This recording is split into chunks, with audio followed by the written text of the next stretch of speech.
Hey everybody. So welcome everyone to our first class reunion, pretty early.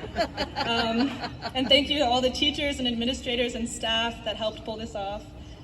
I've had plenty of time to practice graduation speeches, so let's see if I can pull this off. My mom encouraged me to take a gap year after my senior year. She preached the merit of exploring and navigating new territory, of taking time from the classroom and facing the world. Of course, that was before we were all dragged into it, the gap year of 2020. Not a gap year that was scenic or relaxing, but one that followed my mother's words nonetheless.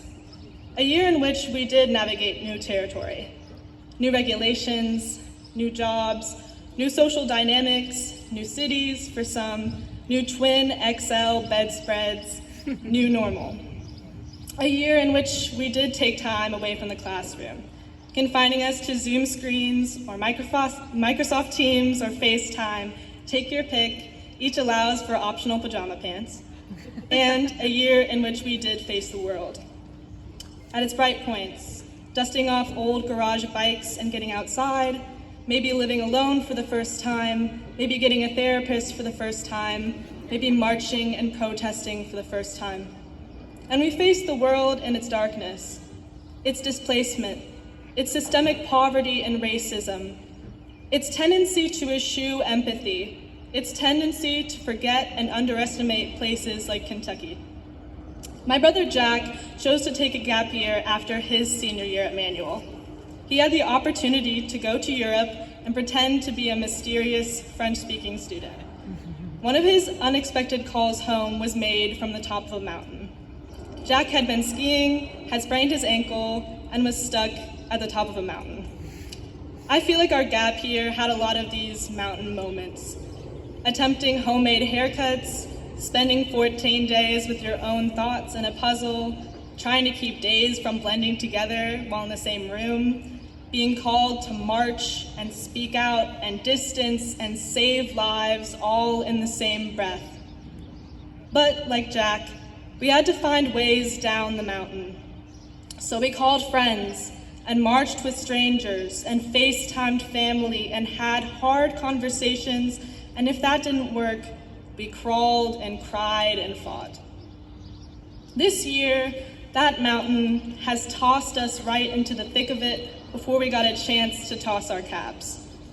So it's a good thing we spent our time here training, registering voters, dancing and walking and running and speaking out for a cause, painting signs with Protect Teachers, Black Lives Matter, Keep Our Schools Safe, Save the Planet, Say Her Name, condemning inequities that this global pandemic has illuminated.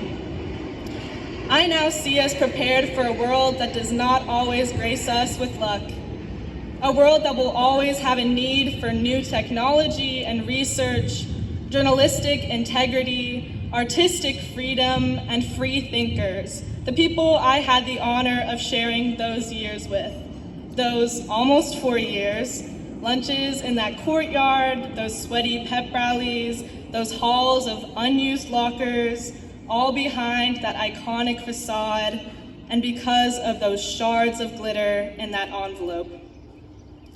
Being a class to remember is something coveted by Manual seniors past. I remember attending my brother's graduation and hearing that his was the class to remember. It's something that can be memorialized in engraved bricks and plaques and benches. But our class of 2020, our year to remember, will be memorialized in textbooks, novels, art, obituaries, social movements, in recorded Zoom calls, memoirs, and new traditions. We have already made history. Now on to making more. Congratulations to the class, which I can confidently call unforgettable. Congratulations to the class of 2020. Thank you.